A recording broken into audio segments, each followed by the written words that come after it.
Ladies and gentlemen, brothers and sisters, comrades and friends, today we have Bill Gates allegedly being implicated in the Jeffrey Epstein conspiracy. And I know what you're thinking. Isn't that insane? And the answer is yes. And you're like, okay, well, surely there's no real credible evidence to sort of back up these allegations. And the answer is, you're wrong.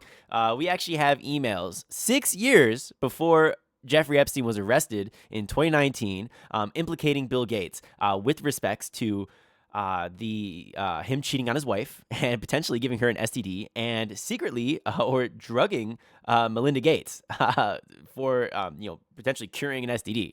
Just fucking crazy. This is absolutely crazy. And we have the primary source documents to back everything up that we are saying here today. In addition to that, about 6 months later, actually 5 months later, we have Bill Gates, most likely Bill Gates or whoever the fuck, somebody at Microsoft actually bans Jeffrey Epstein's Xbox Live account. So it's like, was it somebody getting petty or what? Who knows? There probably was a fallout between Epstein and Bill Gates at some point here. But regardless, the contents of this email show that somebody was probably being pretty unfaithful. And so we're going to read it out together here today. We're going to give you our 2 cents. We're going to show you the primary sources, and you guys can make up your own mind with respects to this whole debacle. Obviously, the Epstein files are absolutely disgusting, and the other shit that's coming out just dwarfs this. But I found this one to be relatively interesting because it was so long ago, back in 2013. But we have other allegations as well, such as literal dismemberment of people, and it's fucking crazy. But we'll get to that here. Maybe a different day. So starting off here, we got this email here, and it's from Jeffrey Epstein to Jeffrey Epstein. At least that's what it says. It's a subject Bill, and we have, and it's obviously gonna be referring to Bill Gates here. And who knows if he got this email? I imagine he did. But it says, "Dear Bill, I cannot believe that you have chosen to disregard our friendship developed over the last 6 years. I am aware that accidents happen. It is how each of us have chosen to deal with this unfortunate event that has me dismayed beyond comprehension. You have decided to discharge me from my job. Had Larry, your PR person, tell me that I engaged in morally inappropriate behavior, asked me to be the major actor in a cover-up so that you can maintain the reputation that you have worked so hard to achieve, asked me to recommit to confidentiality agreement, and have categorically told me that we cannot have any direct ongoing business relationship in order to disregard for its impact on the public perception of my reputation. I will have TI diligently avoid the truth. Tell people that Bill will not invest with me and craft an answer that suits your needs, but you agree to send you a letter of recommendation should a future employer ask for one. You have told me that Melinda insists on me not communicating with you unless Larry is copied or present.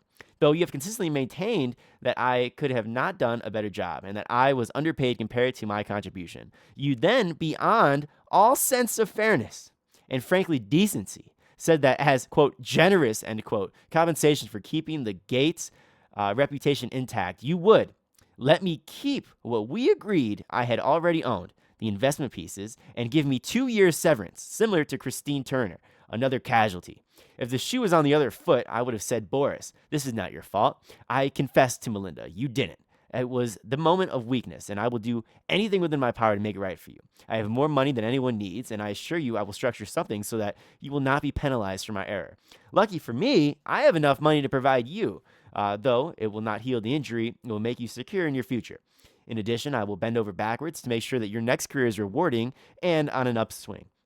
I appreciate the fact that this drastically alters your plans, and I am very aware of your career path you gave to join the foundation. I am very sorry, but as I believe time heals all wounds, this will eventually pass. In that regard, I suggest I buy you the house that you so had your heart set on. And in addition to 5 years of severance, I will buy you out of the investment contract we agree, 30 to 40% of a $100 million partnership. For $30 million in today's dollars, terms and conditions to be agreed. That's what I would have done had I been in your shoes. What I did receive, however, was an unfriendly, strongly worded email telling me how employable I am and that I should not look for you for any significant financial help in the future.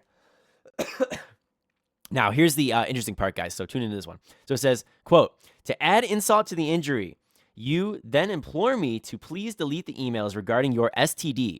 Your request that I provide you antibiotics that you can surreptitiously give to Melinda and the description of your penis. You also made it clear to me that I am not to refer to redacted as another topic that must remain between the two of us, end quote. And it says, in return for all of these requests, which I have done without a second thought, I am not to attend meetings with Melinda. I should continue to provide you the same level of service and dedication that I have done so diligently until you are ready to discard me and our friendship. Holy shit, guys, that's bad, right? And like, surreptitiously, that's like secretively, right? Give Melinda antibiotics, right? How freaking nuts is that, dude? That is so bad. And this is just to me, like, I think that this is proof that there was obviously some infidelity going on. And now I think the question begs is, okay, well, who exactly was this person here that he was cheating on Melinda with? That's the ultimate question here. This dude's friends with Epstein to the point he's literally asking him, one of the most powerful men in the entire world, Bill Gates, is asking Jeffrey Epstein to get antibiotics.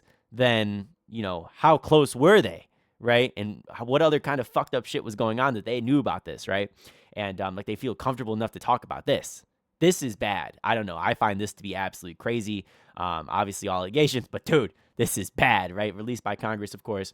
And so not looking good at all. But in addition to that, it actually gets a little bit worse here. So we can see we got a message here from Xbox Live, actually, from Microsoft.com about 5 months later, notifying that the Xbox Live account privilege has been permanently suspended due to harassment, threats, and abuse from other players. Now, it makes me wonder here, was this like another hit from Bill Gates, right, where he was just trying to, just put Jeffrey Epstein in his place or not? Because it sounds like there was clearly a falling out there.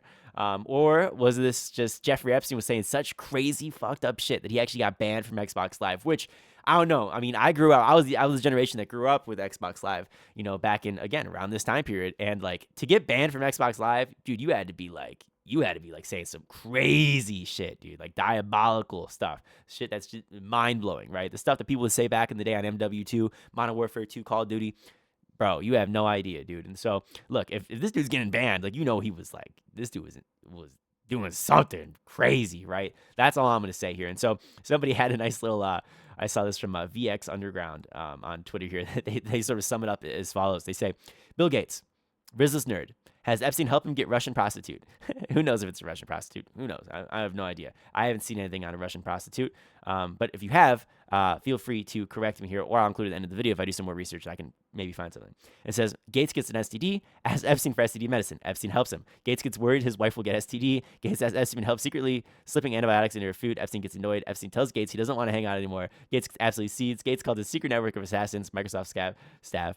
Epstein's banned from Xbox Live. A little bit dramatic there, but like I think it just sums things up a little bit, It's like, look, Bill Gates, dude, probably sleeping around with somebody, who the hell knows who, but, gets this medicine, he's slipping it into his wife's food or something, who the hell knows, and like, maybe she doesn't get that STD and things go well, but obviously these two are divorced now, so who knows, maybe there was some past trauma there going on with something, right? And she clearly didn't, it sounds like she didn't like Epstein at all, right? Whereas, this guy Bill here must have been a relative fan, at least at some point, maybe trying to keep the relationship secret. Who the hell knows, right? Who the hell knows? But whatever it is, it ain't looking good, guys. It ain't looking good.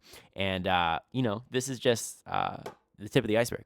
I mean, there's so much more that I feel like we don't know, and like maybe we never will know, right? I mean, if you can't even trust Congress to release the files on a deadline, how can you possibly, or not, or make it so that way like all these redactions are, removed, right? Because there's so many redactions, and how can you trust that they release anything at all, right? And yes, I say Congress because they should be holding the DOJ in contempt, right? This is why I say Congress, right? And so this is ridiculous, ladies and gentlemen. I don't know. I don't see things getting better anytime soon. And certainly the world has been distracted as of recent with everything going on. Obviously, you have wars going on, literally taking over Venezuela. Like, how about that? Gold and silver market going absolutely parabolic and then falling down. I think silver crashed 35% in like 24 hours. Like, that's just unfathomable. It was like $10 trillion in precious metals market cap just gone in like less than 24 hours. It's like, oh, wait a minute. This is not looking good. And then, of course, you have the whole ICE thing. This presidency is stained, guys. It's stained, and I honestly don't see a way out. So with that said, guys, hope you guys did enjoy the video here. Enjoy the primary sources. Again, make up your own minds. And I'm Dr. Ian Phillips. We'll talk to you later. Peace.